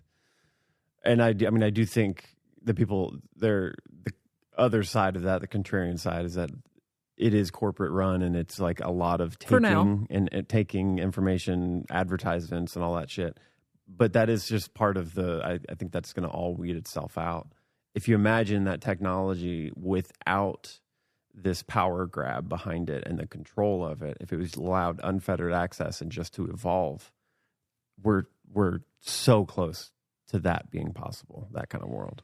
Yeah, and I think we needed the greedy power, like capitalism, whatever thing, to build the infrastructure. Like it's what motivated the human experience to build the infrastructure that we could now like kind of maintain. I think in that book, when she talks about like as everything's collapsing, there's literally not a corporation to run the power company anymore, but there's like guys who understand how the like stuff works, and so they just keep it going. Yeah, I mean, I believe that. Living in the South, you understand that that's very real. All day. The people just will show up. When people wake up from the delusion, which they will in the next few years, of the cross of planning, and that like propaganda that's kind of everyone's been conditioned by, humans are capable of so much. It's just like, yeah, well, let's just keep the parts of this running that we need to. And a lot of this is going to collapse. It's collapsing anyway. It's already kind of going away. And a lot of the stuff where they're like stealing data to sell us stuff, like a lot of those things are trying to stay in power. This is something I noticed in the entertainment business when podcasts started to take over. It was like agents and managers. These guys didn't have anything to do anymore because the internet was like, it's right before like comedians were making it on TikTok, because now comedians make their own way on TikTok. So it's like, I don't need an agent and a manager. Like I built this entire thing myself. And it's the same thing with podcasts. It's like, I don't, you know, I make a living on Patreon. My podcast sells all my tickets to my shows. And so these gatekeepers who were previously how you got into stuff needed to create something. So they started making like podcast networks. Right. Where it's like, what even is this bunch of fucking shit? dorks. You know? And so my first podcast was at a podcast network, and I was like, why are we doing this? Like it was a studio space, but we recorded that podcast, which was successful, in fucking hotel rooms with a Zoom recorder. Yeah. And it's like, we go into the studio, it's like, well, now I don't know if I'm even in the vibe. And it's just clout, you know, it's just clout nonsense. So people will become less consumeristic, I think, over the course of the next 5 to 10 years. It just naturally is will stop being conditioned by that energy. And also everything has turned to shit. And people are really going to, and you're already seeing this, they're going to be so grossed out by mass-made things. They're going to want handmade, artisanal things. They're going to want their house to be quirky and weird. They're not going to want... Aquarius energy is also very fucking quirky. They're not going to want... I am here for this, man. Yeah, no homogeny. Get that shit out of here. So then it's just nobody's going to want the corporate shit. Yeah. You know? And so that in tandem with it being revealed that it's all poison. It's just like all very... I can see it clear as day. The future is upon us. I'm very excited. I feel like this was maybe a regurgitation of everything we've said already. No, it was great. I loved your rants. I think they were powerful. So I don't know how much pew-pewing of CEOs will end up happening as a result.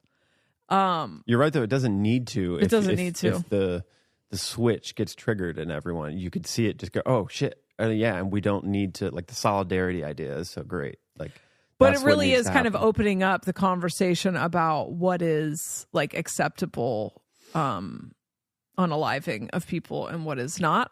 Yeah. And I think that was really, it's shifting the human consciousness. I think there'll probably be at least one more, but, it probably wouldn't take too many until people start to rethink their career paths. And yeah, I don't know. I am here for it. I'm really excited. I really do hope it turns out to be some like band of like hilarious vigilantes that are going to leave all kinds of, because there's That'd like be way cooler. I mean, to be honest, it's like getting the gamification of it makes it way more interesting. Yeah. And people are capable of that, and people are into that. That's when I start seeing those signs, I'm like, okay, we're here now. The revolution is beginning, because I just think of the world in this, in the internet culture, there's the hacker world, the real underworld. Yeah. That is more of your base of what you're saying, when there's like this, I don't know what kind of word to use for it, but there's like a wisdom to the criminal mentality. There is a smartness to it and a tactfulness, and that there are so many people on the internet that have, capabilities that are far beyond like what we would imagine, and decentralized, and also are just standing for kind of that decentralized world. And when those things start to bubble up, it's kind of like what the not QAnon, but the anonymous thing was for a moment there, and then it kind of turned into something else.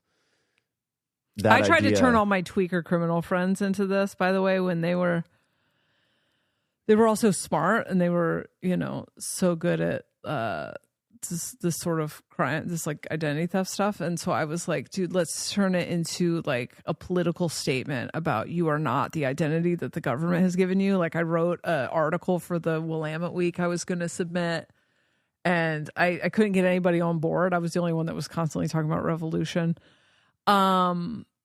But if you've never watched the movie Catch Me If You Can, or read the book Catch Me If You Can, that is like a perfect, I want you to just read that or watch that, and then think about 20 of these people together, like putting insane. Their minds together with like the intention of like sacred clowning the fuck out of the system. Yeah. It's so powerful. And once you understand like how fake all these systems are, which the current suspect was like, his family's in that business. Once you understand how that stuff is, you can fuck with it pretty easily. Yeah. Like there's a lot of things that can be done. Yeah. And so that is like, probably just something I really want to happen. But I know the promise of the Cross of Sleeping Phoenix is that you will not be bored. It will not be boring. If you have been bored in the old world, you will not be bored in this one. And so there's that. Hell yes. At least. Also, there's just like fucking drones and UFOs in the sky all day. I can't believe how many sightings are happening, and it's becoming this normalcy. Even local news stations are talking about like the Galactic Federation and shit. So is weird. Like, and then you just go to the next TikTok and it's like somebody dancing, having a good time, doing a joke. Like it's nobody's really noticed. It's like, I mean, everybody's kind of like, yeah, fucking UFOs, but everybody's still doing their thing. In my head, I always thought it was going to be if this moment ever happened, where we were aware of other life forms in the galaxy, the cosmos, and it's like physical proof, that it'd be so paradigm shifting for everyone. And I guess we have been slowly kind of leaking it in, pushed into it, so it's not as much of a aha moment. But that's what I'm still like glitching on, is that I'm just like, okay, so now everybody's really, though, still, what is it, and what who is it? Like there's so much that comes with that revelation that's still like nobody's doing anything. We're all just sitting here. Yeah, I can't remember. I think it was when I had Miguel on from Aeon Byte to talk about, well, my brain just wants to say narcissism about every word right now. Gnosticism.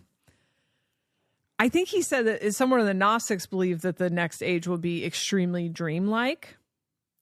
And that also lines up with like everything the alien said, was that reality becomes Yeah, that very makes sense. surreal. It's already feeling like that. There's some days where it is like wildly dream-like. Yeah. And so I don't know if you've seen the video or the meme or I don't even know what you call them anymore, meme videos that were like the people kind of doing like interpretive dance in front of the cops with shields in 2020. Like that says like 2020 was like in another dimension. Yeah. It has been pretty nonstop surreal since 2020. I mean, reality has not seemed real since 2020. Yeah. Probably a little bit earlier. I think reality really started to get real for me, or weird for me, in 2017.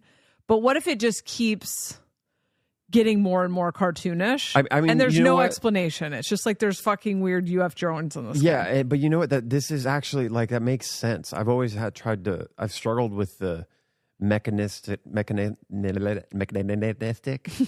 idea of how we get from a world that is slow manifesting right now. If I want a house, I have to go organize and get people. I have to get the idea drawn out. I have to hire people. I have to blah, blah, blah, blah, blah.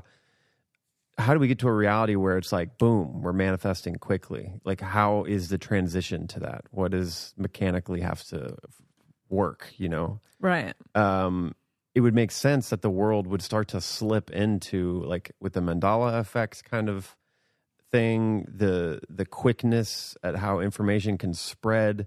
It starts to make everything happen in such a chaotic way that it is hard to kind of keep up with everything, that it starts to become dreamlike. You have rogue memories, you have so much packed into a week, potentially, that you can experience, that it starts to like make it slip into that then I could see how that would be it's almost like the simulacrum or whatever you want to call it, the matrix kind of part of it that is what we plug into to manifest, like our thoughts kind of read it, and that's going to become very much easier to achieve, and kind of would lay the like foundation to get into a world where it is very virtual and you manifest what you want. Like in a dream, you change from one scene to the next so smoothly, but very weird, and like not following the laws of physics as we know them. Yeah. That's like, yeah, that's what it already feels like. I mean, in so many ways since 2020, but also it does feel like it's speeding up, like, or ramping up. It's getting a little more intense. Yeah. Yeah, that makes so much sense looking at it from that way, that's how we would move into a world that is, it's quick manifestation, but it's like more, it's to be conscious. It's like if you're running from your subconscious, you're manifesting bad worlds. So it's getting more malleable. It's like it's more jelly-like. And so whatever you're wanting to manifest is going to happen, which is why I think people go through some kind of spiritual awakening before you get to a reality that has that capability. Because if you can't control your consciousness, you're going to be manifesting, whatever. Right, the trauma. reality you're living in is expression of what's going on inside of you. So if you don't even know half the shit that's going on inside of you, you're going to be in a weird dream. Yeah, and that's so you can kind of tell where people are at in their consciousness, is how much they believe that the world outside of them is controlling them. And that's what I think, for me, the perspective on like the CEO or whatever is like, ultimately the CEO is not doing anything to you. It's that the CEO is like behind the curtain. The whole system is the wizard behind the curtain, the Wizard of Oz. It's people have been conditioned to hand over their power, and ultimately all they have to do is realize like, oh, we just don't want to participate in the system because it's dumb. We're not going to. We're going to build a different system, and then that's it. But it's just like you have to get 330 million people to wake up and realize that that's even an option. Did you also see that there was on the UFO alien stuff? I don't know how real this is. Again, it's so hard to discern. You have to really like sit with things to tell if they're real or not. But there was some guy around New Jersey where all those drones were seen he woke up in the morning and he had all these weird handprints and smears on all of his windows from the outside. and then a bunch of, on his like deck that was concrete out front, a bunch of claw marks, like weird. I mean, it looked kind of like an animal, but very unique kind of looking. And the handprints looked weird. They were like spindly, kind of long looking. What if CERN really just like opened a portal to just like unleash chaos into the realm? You know, the conspiracy theory around CERN is that the overlords ran a simulation model of the evolution of human consciousness, and in every single scenario they get overthrown. Right. So they started with this particle accelerator to try to change the timelines so that they don't lose power, is the conspiracy theory. It's a fun one. Yeah. I'm not saying I believe it or not, but wouldn't it be funny if they just like opened up crazy portals to try to stop themselves from losing power and no one gives a shit? It's just the fucking aliens leaving claw marks. That Miami thing seems to be that's what that was. And again, it was like some people were suspicious of it on the internet, but overall, that thing kind of happened and nobody said anything about it anymore. Right. But then there's like been since leaked footage and leaked testimony of people that are like something weird happened, some radical tear or something where other kind of beings were all just in there, and like very different ones. Yeah. So, and we've already reached a point with AI and stuff, which is, I always thought, a gift, where we get to the point where nobody knows if anything's true. It really puts people into a powerful position. Yeah.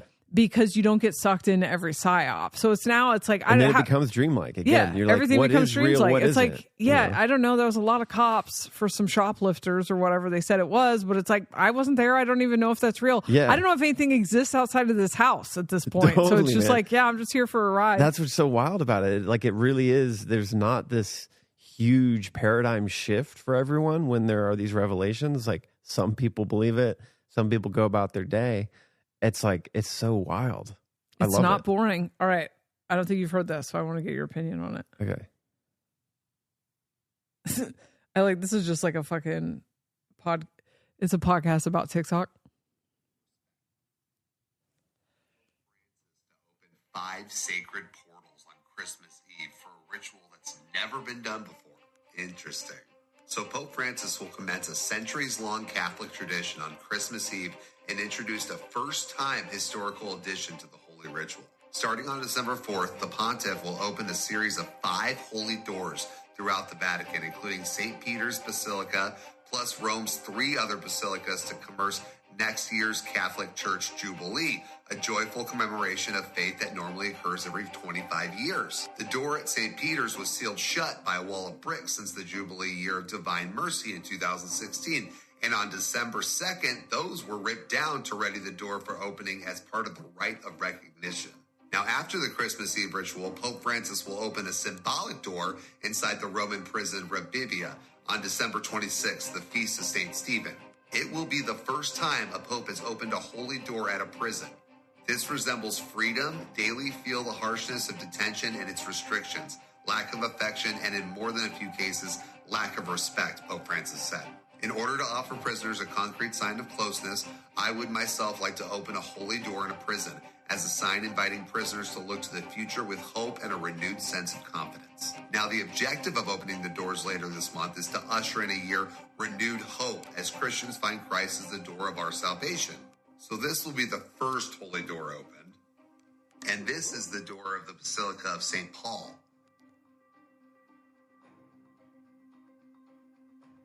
Now, the Catholic Church began the ritual on December 2nd, praying at the door in St. Peter's Basilica and removing a metal box, pictured right here, that held the key, which was followed by ceremonies at the other 4 doors. This box was buried. They had to unbury it to get the keys. Now, the way this works is the Pope is the first one to walk through the door and unlock the door, and he is the last one to walk out of the door.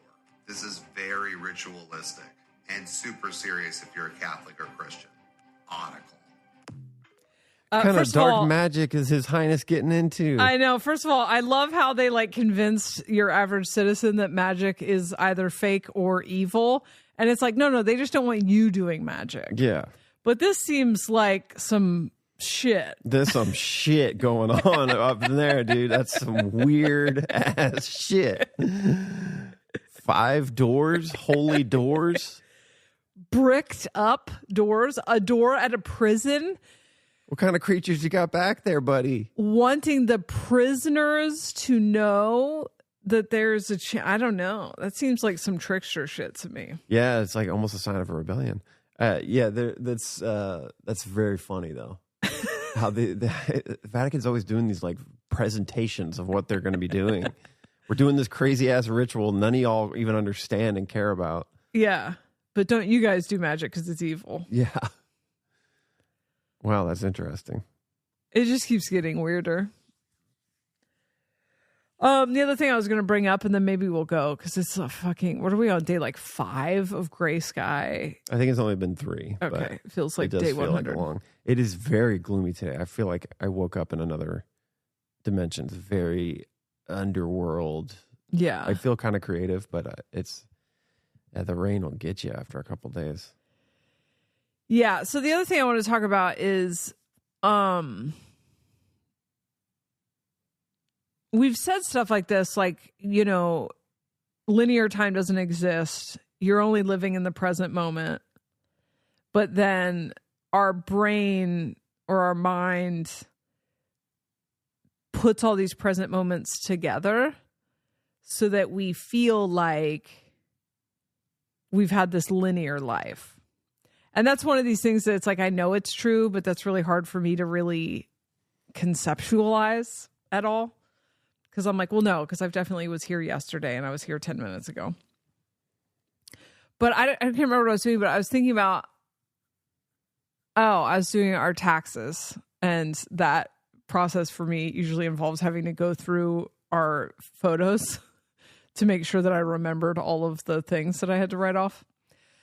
And I look at a photo from us from a year ago and I can like zoom into where our consciousness was at that point and what we were into and what we were thinking about. But I don't feel connected. Like I'm not that person. And so I'm like, what if every time we go to sleep and we wake back up, some different energy is here exploring this reality? Does that make sense? Yeah, totally makes sense. I mean, I know part of the reason I'm not the same person I was yesterday is because like we're transforming very fast. And then I was thinking about, you know, the constructs of the Cross of Sleeping Phoenix are the present moment is a construct. So it's going to be a huge theme is the present moment, what that means for different people. And power, personal individual power, and then intimacy and abundance.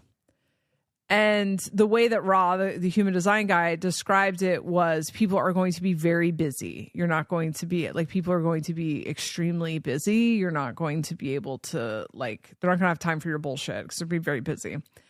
And there was something kind of off-putting about that to me. I mean, it is like my exact natal setup. And so I am a pretty busy person, even though a lot of my busyness doesn't really appear outwardly busy depending on the time of my life. But I do overschedule myself quite frequently. But then I think about how these energies bleed together and how really the Cross of Planet or the Cross of Sleeping Phoenix's energy hit the planet, I would say probably in the 60s. And how, you know, we saw the peak of people running on a hamster wheel, busy, overscheduled in, you know, the 2000s, like leading up to the pandemic. Everyone was so fucking busy, they couldn't see straight. And then it's almost as if we've kind of moved past that already. And a lot of the busyness is consciousness for a lot of us, not everybody. A lot of people are still very much living in the cross of planning.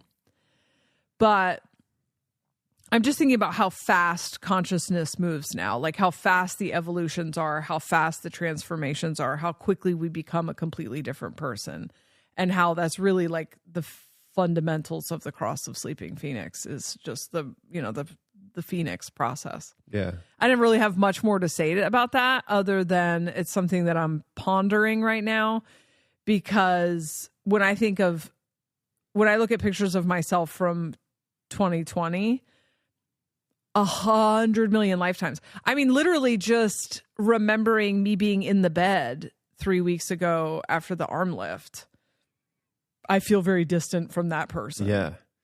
I have that feeling a lot too, or at least where I can recognize that phenomena. Yeah. And it's so odd because it's hard to get the perspective out of that linear time. But when you really tap into that, you're like, oh, well, even in this moment, like there's a part of me that's very transient. It's like it's riding along and is ever evolving. And if I captured this moment right now, next week I'd look back and there'd be this memory of like a faded version of me that's no longer there, but I'm still here observing it. And so that weird like loop of for me, if you ponder on that too long, you don't know how to be grounded on where am I? Yeah. Like what is this? And it can be disarming. But I think we are all moving towards that. What are you laughing at? It can be disarming. My words. Disorienting. Yeah. I think we are moving towards a reality that we are all going to be slipping into that a bit more. Yeah. But like the permanent state of just transientness, like that's what the present moment is a wheel of change or something, Right.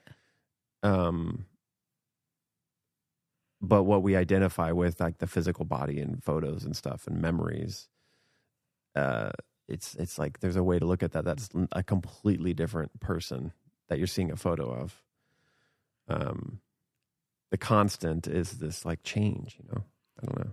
Yeah, like there's a thread, obviously, because I do feel connected to the person I was 3 weeks ago. But there have already been like major shifts in my perspective and how I'm moving through the world and how it just generally feels. Like when I think of how it felt to be that person, or how I felt like your surprise party feels like 7 years ago already, and it was literally a month ago.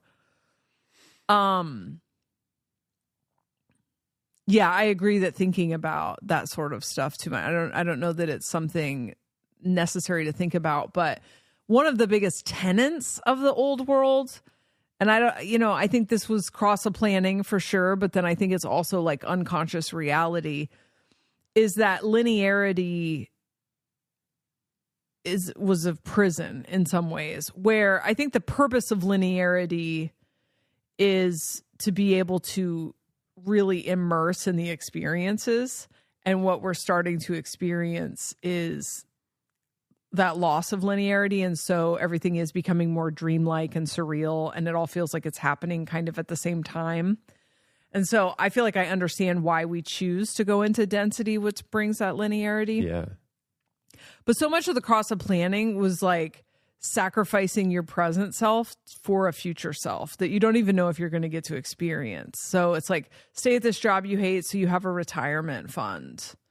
A lot of decisions that are not like great for your present moment for some idealized continuity. And that, I think, what the gift to consciousness that Cross of Sleeping Phoenix is going to bring is there is nothing guaranteed for the future. So don't waste any present moment with trying to secure something for the future, because nothing is certain.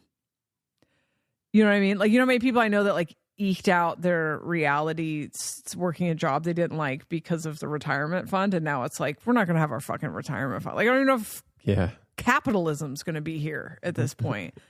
And so, yeah, that's just something, that kind of stuff is feeling more loud to me right now. Yeah, definitely. Things are feeling I'm a little bit manic on this CEO stuff right now. So there's that, but things are feeling more dreamy to me. It's also funny, like, it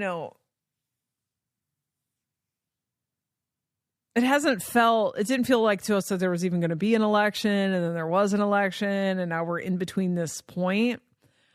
And I feel like I'm in this place where I'm like, who cares? I mean, I'm always kind of in that place, but it just feels like Yeah, it is feeling like that to me too. We're moving on to this timeline. I think that was hopefully the last election. Like hopefully the next 4 years, if we get some real momentum going, we don't have to do any of that again.